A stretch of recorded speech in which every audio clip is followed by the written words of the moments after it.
After transmigrating into a horror game, I realize I can hear ghosts in her thoughts. Oh, look, a human, I need to give her a pet. Why can't I touch her? Move, I gotta touch her. Humans, she's so tame that she's even letting us pet her. My inner thoughts scream, damn it, now I feel like a monkey in the zoo. Chapter 1. After 3 back-to-back nights of working until 3:00 a.m., I dropped dead. Honestly, I thought it was a relief and that my 23 years of corporate misery had finally come to a blissful end. But when I opened my eyes, I found myself transmigrated into a horror game. Right now, I was sitting in a classroom.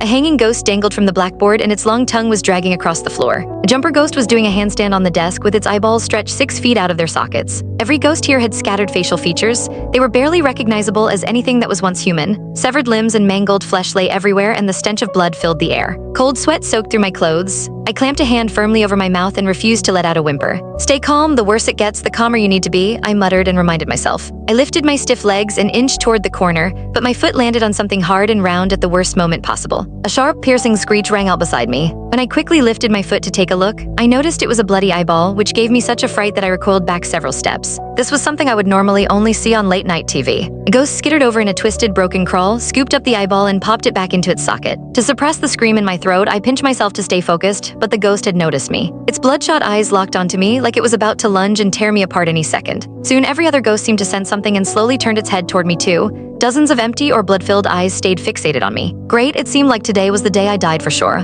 I squeezed my eyes shut, only to hear faint voices echoing in my mind, carrying different tones and inflections. A human, it's a human, she looks so well-behaved. She's tiny and her nose is under her eyes, that's so cute. Can I pet her? If I touch her, she won't die, will she? She's so adorable that I want to keep her as a pet. What do humans usually eat? Whoa, a human, gotta take a picture for my great-grandma. What was going on? Was I hearing all their thoughts? What on earth was that? Confused, I cracked my eyes open and sure enough was met with a room full of menacing, fierce-looking ghosts staring straight at me. But perhaps influenced by their voices, I had an increasingly strong feeling that their stares weren't exactly hostile. They all had the bright, intense look of someone staring at a puppy they desperately wanted to pet. Nope, I absolutely had to be imagining it. What? I had no idea how long we remained in that standoff, but my legs started going numb. Finally, the restless ghost in front of me began to move. A female ghost hesitantly shuffled forward and stopped just a few steps from me. That was when I finally got a clear look at her face. Well, I wasn't sure how I should put it. If I could ignore her missing facial features, she might have been quite pretty. Quietly, I took 2 steps back. When the female ghost noticed that I was backing away, she crouched down on the spot and tried her best to radiate friendliness while cautiously scooting toward me. Don't be scared, little human, I'm a nice ghost, she gently said. Come here and I'll feed you some thigh meat. I fell silent. What kind of world was this? Why were the ghosts not tearing humans and eating them but treating them like pets? Weren't ghosts supposed to wield incredible powers and feast on 1,000 souls a night? While I was processing this insanity, the female ghost had quietly crept forward until she was staring at me at eye level.